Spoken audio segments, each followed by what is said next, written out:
So hello students, start करते हैं हम लोग नेक्स्ट लेक्चर अपना। ठीक है, लास्ट वन पे हम लोगों ने दो रिएक्शंस पढ़ ली थी, एक टाइप 1 टाइप 2। टाइप 1 में एक ही रिएक्टेंट था, टाइप 2 में दो रिएक्टेंट थे। ठीक है, दो या दो से ज्यादा रिएक्टेंट थे। दो से ज्यादा रिएक्टेंट होते तो लिमिटिंग रिएजेंट निकालते थे। ये वो रिएक्टेंट होता है जो रिएक्शन में सबसे पहले खत्म हो जाता है, क्योंकि प्रोडक्ट उसी के अकॉर्डिंग बनता है, क्योंकि जैसे ही वो रिएक्टेंट खत्म होता है प्रोडक्ट उसके बाद नहीं बनता है। ठीक बेटा, उसके बाद हम लोगों ने क्या किया था और लिमिटिंग रिएजेंट निकालने के तरीके देखे थे। तरीका क्या था कि भाई जो भी मोल्स गिवन है हर रिएक्टेंट के उनको डिवाइड कर दो स्टोइचियोमेट्रिक कोएफिशिएंट से, जिसका रेशियो कम आएगा वही लिमिटिंग रिएजेंट होगा। ठीक है, अब हम लोग और क्वेश्चंस करते हैं टाइप 2 में, और क्वेश्चंस करते हैं और अलग अलग तरह के सवाल करते हैं। ठीक है, अलग अलग टाइप के मैं क्वेश्चंस करा रहा हूं। तो एक क्वेश्चन है, when butane reacts with sufficient amount of O2, CO2 and H2O are form. जब ब्यूटेन रिएक्ट करता है O2 के साथ तो CO2 बनता है और H2O बनता है। CO2 बनेगा और H2O बनेगा।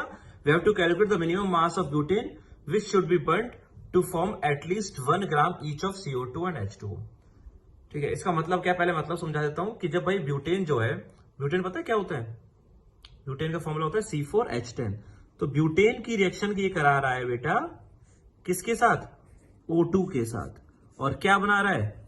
CO2 और H2O। When butane reacts with sufficient amount of O2, CO2 and H2O are formed। ठीक है, सबसे पहले मैंने बेटा क्या कर ली, रिएक्शन लिख ली। और अगला काम होता है रिएक्शन को बैलेंस करना। तो 4 कार्बन है तो 4 CO2, हाइड्रोजन 10 है तो 5 H2O। ऑक्सीजन कितने हो गए बेटा? 8 और 5, 8 ऑक्सीजन तो यहां पे हो गए, 5 यहां पे 13, तो मैंने यहां लगा दिया 13/2। क्या लगा दिया? 13/2 लगा दिया। ठीक है बेटा, ऑक्सीजन यहां पर 8 और 5 13 ऑक्सीजन है तो 13/2 लगा दिया। ठीक, अब क्या बोल रहा है? Calculate the minimum mass of butane which should be burned to form at least 1 gram each of CO2 and H2O। इसने हमसे बोला है कि कम से कम हमें बताना है ब्यूटेन का मिनिमम मास क्या लेना पड़ेगा जिससे कम से कम CO2 भी 1 ग्राम बने और H2O भी क्या बने, कम से कम 1 ग्राम तो बने ही। मतलब CO2 और H2O दोनों को 1-1 ग्राम तो हमें बनाना ही है। एग्जैक्टली 1 ग्राम नहीं, मतलब कम से कम 1-1 ग्राम बने। ये भी 1 ग्राम होना चाहिए कम से कम, ये भी 1 ग्राम होना चाहिए। इससे कम नहीं होना चाहिए, इससे ज्यादा जरूर हो सकता है। तो इसके लिए हमें ब्यूटेन कितने ग्राम लेना पड़ेगा ये हमें बताना है। इन दोनों को 1-1 ग्राम बनाने के लिए ब्यूटेन हमें कम से कम कितना लेना पड़ेगा ये हमें बताना होगा। ठीक है बेटा, तो ये हमें 1 ग्राम बनाना है कम से कम, और ये भी हमें कितना बनाना है? 1 ग्राम। ठीक, अब मैं देख लेता हूं, अगर मेरे को CO2 1 ग्राम बनाना है बेटा, क्या ग्राम से काम चलेगा? नहीं, ग्राम से काम नहीं चलेगा। तो क्या निकालने पड़ेंगे बेटा?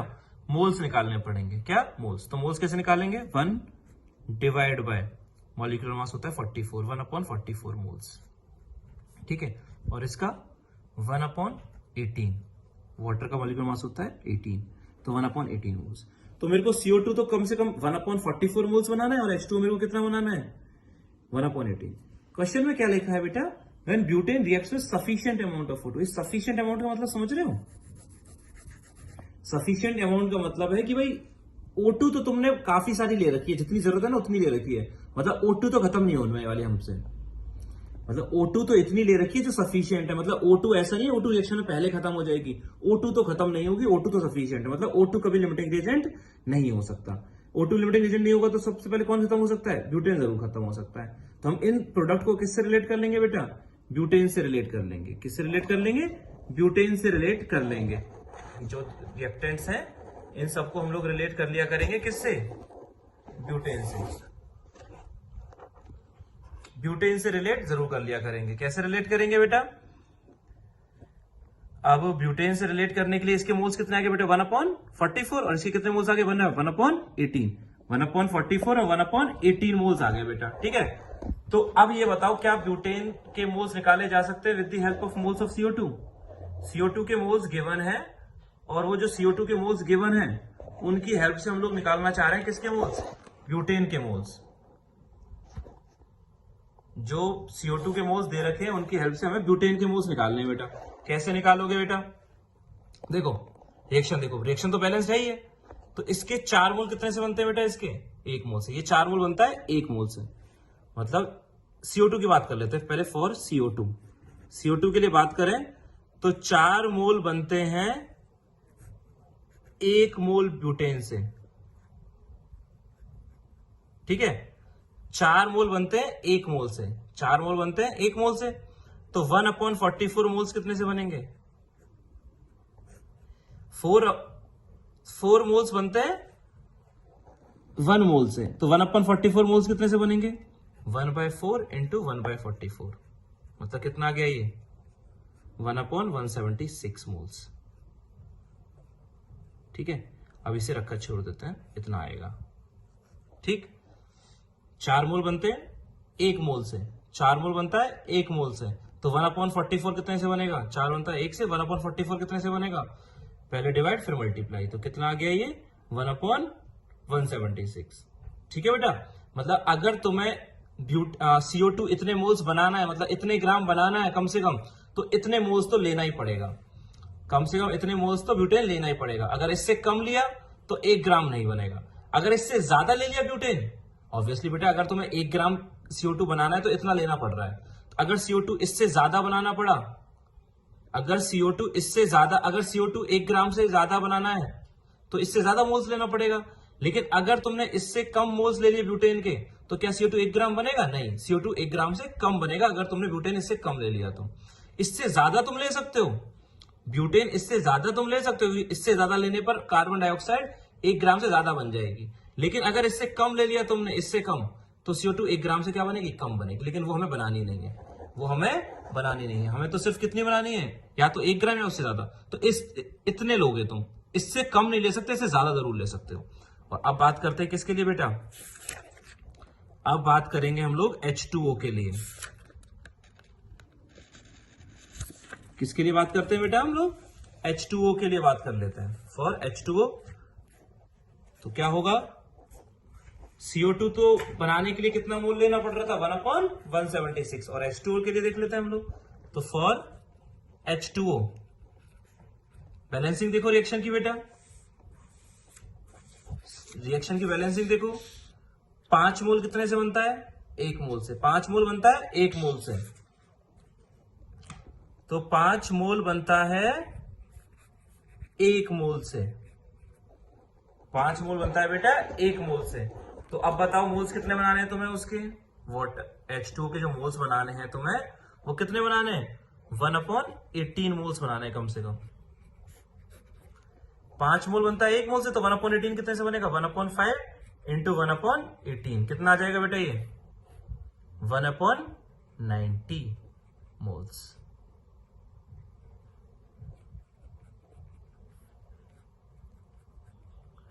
पांच मोल वाटर बनाने के लिए 1 मोल ब्यूटेन लेना पड़ रहा था। 5 मोल वाटर बनाने के लिए 1 मोल ब्यूटेन, तो 1/18 मोल्स बनाने के लिए कितना ब्यूटेन लेना पड़ेगा? 1/5 इंटू 1/18 यानी कितने मोल्स? 1/90 मोल्स। 1/90 मोल्स लेने पड़ेंगे तुम्हें किसके? ब्यूटेन के। ठीक है, तो अगर इतना लोगे तो 1 ग्राम वाटर बनेगा, अगर इससे कम लोगे तो 1 ग्राम से कम बनेगा, इससे ज्यादा लोगे तो इससे ज्यादा 1 ग्राम से ज्यादा बन जाएगा।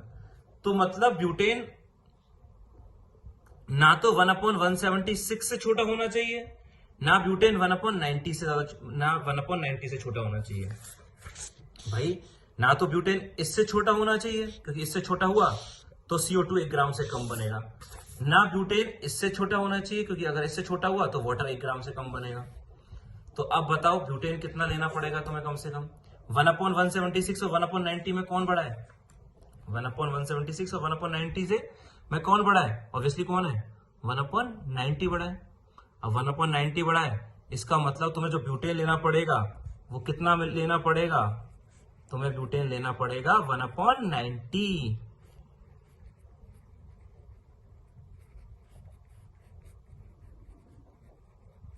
कितना लेना पड़ेगा?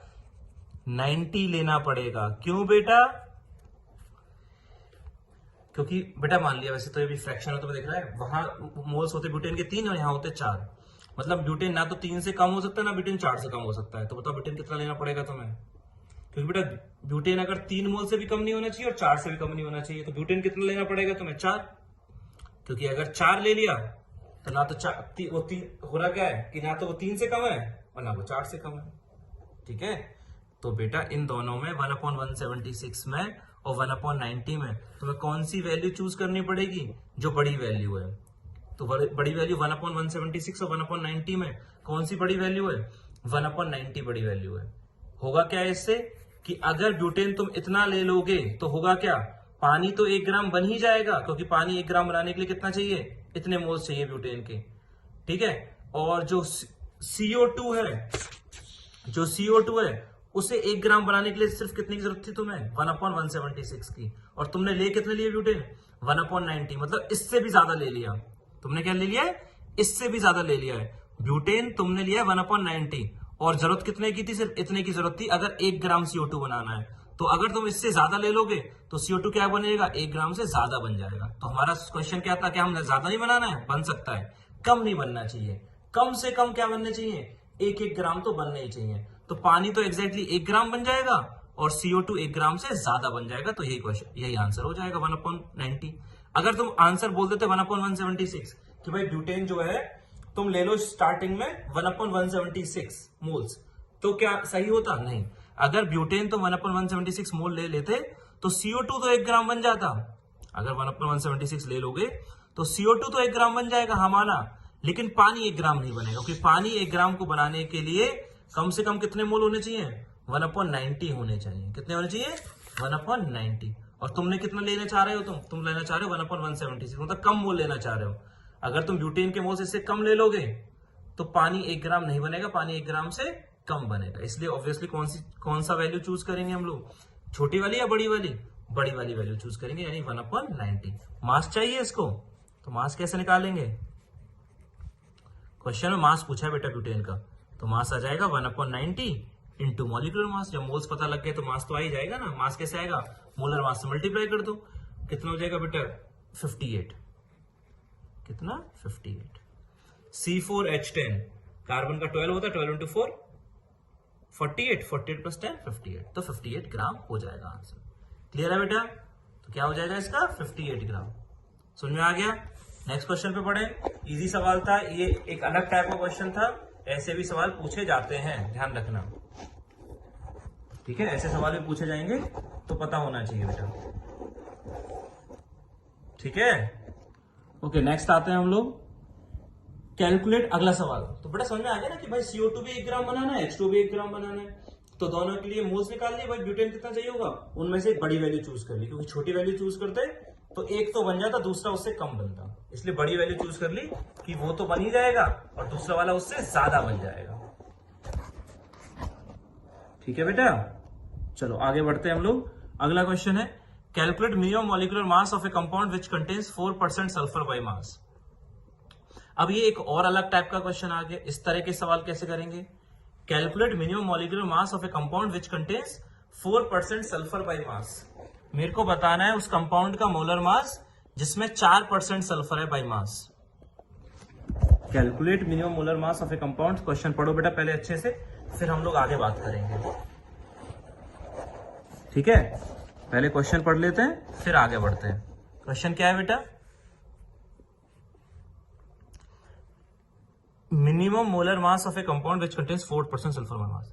मेरे को एक कंपाउंड का मोलर मास बताना है, वो भी कैसा? मिनिमम, जिसमें सल्फर 4% हो। एक ऐसे कंपाउंड का मिनिमम मोलर मास जिसमें सल्फर कितनी परसेंट है? 4% है।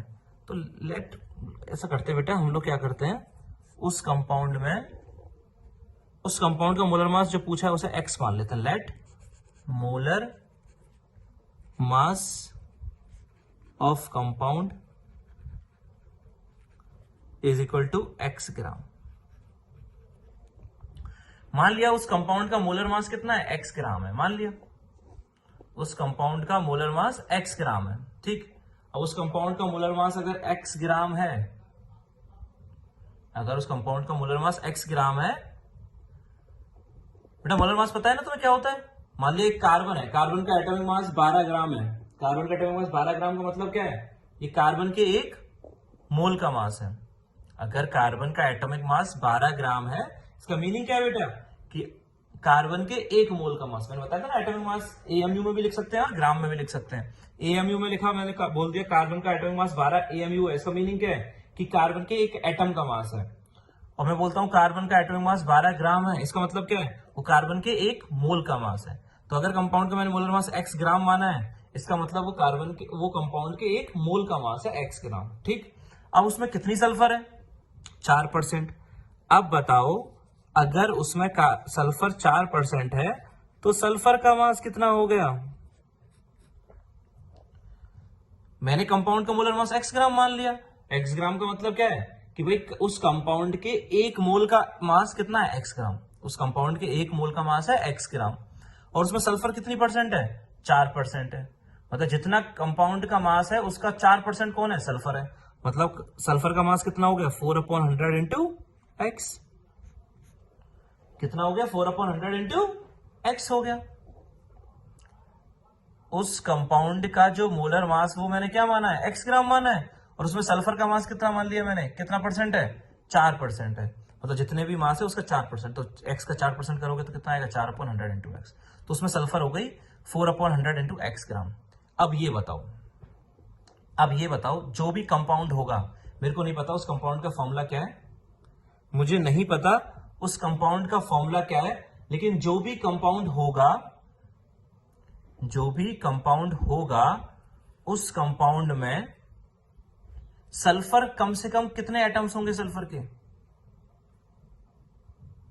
जो भी कंपाउंड होगा, ध्यान से सुनना मेरी बात, क्या बोल रहा हूं मैं, कि जो भी कंपाउंड होगा उसमें सल्फर के कम से कम कितने एटम होंगे? कोई भी फॉर्मूला देख लो यार। तुमने लिया H2SO4, सल्फर के कितने एटम है इसमें? एक। तुमने लिया H2S2O3, सल्फर के कितने एटम है इसमें? 2। ठीक है। तुमने ले लिया कुछ भी S3O6 सल्फर के कितने एटम है इसमें? 3।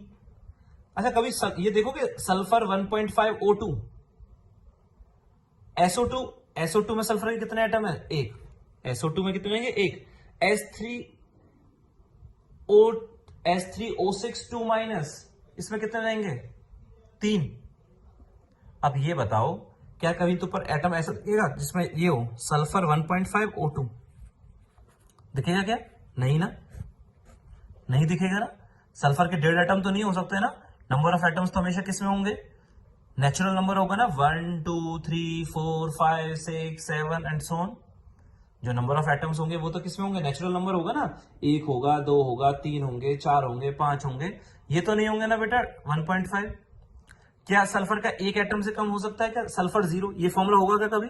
S0O2? नहीं ना, इसका तो मतलब ही नहीं बनता। तो कम से कम कितने एटम होंगे सल्फर के? एक तो होगा ही होगा। सल्फर का कम से कम कितना एटम होगा? एक एटम तो होगा ही होगा। ये बात क्लियर है नहीं है? है। अगर मान लिया सल्फर का एक एटम हुआ, ठीक है, फॉर्मूले में आ गया एक, जैसे SO2 ले लिया, मान लिया कितने एटम है इसमें बेटा? तुमने ले लिया SO2, कितने एटम है? एक। मतलब इस कंपाउंड के एक मोल में सल्फर के कितने मोल है? 1 मोल है।